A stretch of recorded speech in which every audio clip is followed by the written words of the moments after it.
Hello guys, welcome back to my channel. তো আমরা যাচ্ছি রাজস্থান আমার ছেলের চুল দিতে। তো আমরা চলে এসেছি কাঠিয়া স্টেশন, আর এখন বাজে সকাল 5:55। যেহেতু আমাদের কাঠিয়া থেকে ট্রেন ছিল রাজস্থান যাওয়ার, তো আমরা কাঠিয়া পৌঁছে গেছিলাম। আর এখানে বেটু খেলা করছে, আর দাদা আমাদেরকে ছাড়তে এসেছিলো। যেহেতু রাতে দাদার বাড়িতেই ছিলাম। আর এই যে আমিটা, আর এখানে ট্রেনের অপেক্ষা করছিলাম। তারপর ট্রেন এসে হাজির। তার আমরা সবাই একে একে ট্রেনে ওঠার জন্য রেডি ছিলাম, যেহেতু প্রচুর ভিড় ছিল, তো আমাদেরকে তাড়াতাড়ি উঠতে হবে। উঠে পড়েছি ট্রেনে। দেন পুচকু ওর ফার্স্ট ট্রাভেল ছিল ট্রেনে, তো দেখছি যে কী এগুলো হচ্ছে না কি ওর সাথে। তার আমি আমার সিটে চলে আসলাম। যেহেতু আমার সাইড আপার ছিল, তো আপারে যার নিচের সিট ছিল সে ওপরে চলে গেছিলো, আর আমি নিচের সিটে ছিলাম, যেহেতু আমার নিচেরটা কমফোর্টেবল বলে মনে হয়। আর পুচকু যদি সকাল সকাল উঠেছিল ঘুম থেকে, তারপরে ও শুয়ে পড়েছিল। আর বিক্রমও শোয়ার জন্য রেডি ছিল, তো ওপরে উঠে গেছিলো। আর যেহেতু মার দিদির সিট আলাদা জায়গায় ছিল, মানে পাশাপাশি ছিল, একটাই বগিতে ছিল, কিন্তু একটু দূরাদূরি ছিল। তারপরে কিছুক্ষণ পরে পুচকু উঠে ওকে ফ্রেশ ট্রেশ করে দিই, রেডি করিয়ে দিই। খেতে বসে দেখছিল। তারপর আর নিচে থাকবে না, এখন যাবে ওর পাপার কাছে, যেহেতু পাপার ওপরে সিট ছিল, ওখানে গিয়ে কিছুক্ষণ বসবে। দেন এটা দেখে তোমরা বুঝতে পারছো নিশ্চয়ই, এটা বেনারসের সব থেকে বড় স্ট্যাচু, সর্দার বল্লভভাই প্যাটেলের স্ট্যাচু। আর এটা বেনারসের পুরো গঙ্গার ঘাট, পুরো লাইটিং ওয়াইটিং, বেশ দারুণ লাগছিলো, ভিউটা জাস্ট অসম লাগছিল। আমরা এনজয় করছিলাম বসে বসে, যেহেতু দুদিনের ট্রাভেল, তো এনজয় করছিলাম বসে বসে। বোরিংও হচ্ছিলাম, বাট এনজয় করছিলাম, যেহেতু ফ্যামিলি ছিল। দেন আমি তো হিন্দি পড়তে পারি না তেমন, তো ভাবছিলাম এটা কী আছে। দিদি বলেছিল দৈনিক জাগরণের অফিস ছিল এটা। তো তারপরে জানি না এটা কোন স্টেশন ছিল, যেহেতু ট্রেন খুব স্পিডে ছিল বলে বুঝতে পারিনি, আর ঘুমিয়েছিলাম, তার জন্য অতটা বুঝতে পারিনি। দেন আয়োধ্যা চলে আসতো আমাদের। আমি ভাবতে পারিনি যে মন্দিরটা এত কাছাকাছি আমি দেখতে পারবো।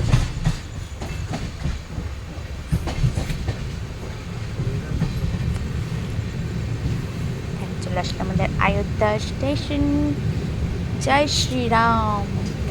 একদম পুরো মন্দিরটা একদম জুমিং করে আমি দেখেছিলাম, একদম কাছাকাছি, জাস্ট দারুণ লাগছিল।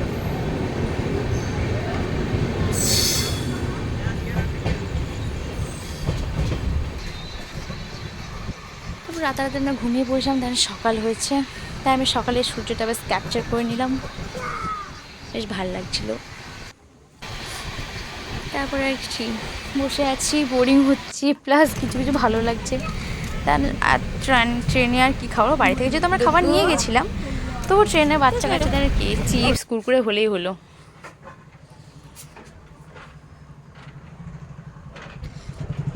তারপরে এটা একটা বেশ বড় নদী ছিল, জানি না এটা কোন জায়গাটা ছিল।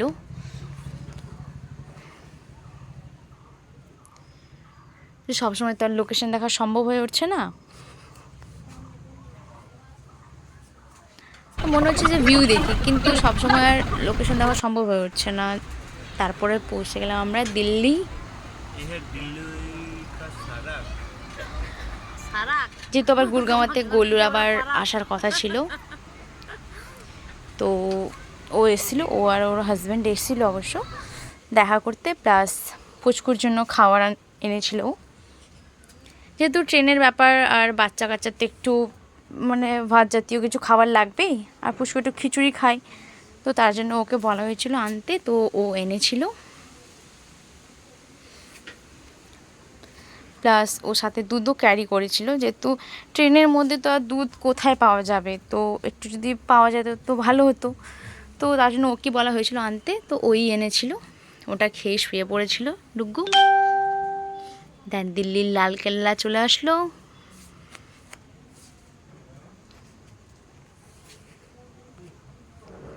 যেহেতু এই রুটে আমার ফার্স্ট টাইম ছিল, তো একটু এক্সাইটেড ছিলাম সব কিছুই দেখার, তার জন্য পুরোটাই ভিডিও করেছিলাম কাছ থেকে।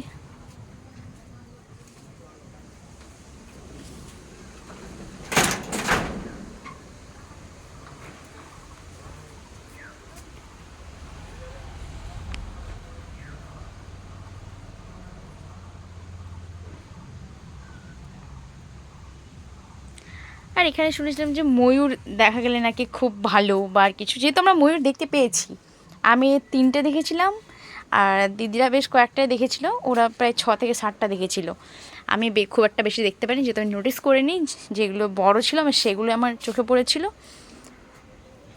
আর বাকিগুলোকে আমি দেখিনি, যেহেতু আমি জানতাম না যে এখানে ময়ূর দেখা যায় বা আর কিছু, মানে মাইন্ডেই ছিল না আমার। তো আমি ঠিক এই জায়গাটাতে ময়ূরটা দেখেছিলাম। আমি জুম করেছিলাম অবশ্য হালকাভাবে, তো তেমনটা দেখাতে পারিনি। ক্যাব করে নিবি মামার বাড়ি থেকে ক্যাবে 200-300 টাকা দিতে। আর দিল্লির রাস্তাতে একটু ভিড় হবেই, যেহেতু জ্যামটা হবেই। এই 100 টাকা 60 টাকা। আমার বেটু তো শুধু আশা করছিল যে কখন ওর দিদি আনবে খাওয়ার আর ও খাবে। ও এক্সাইটেড হয়ে বসেছিল।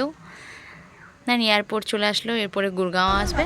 আর এই যে বললো হাজির, ও আর ওর হাজব্যান্ড এসেছিল।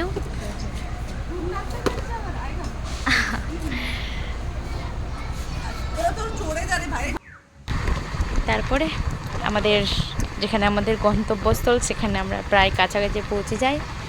পুরো রাজস্থানে পুরো বালিয়াড়ি এলাকা।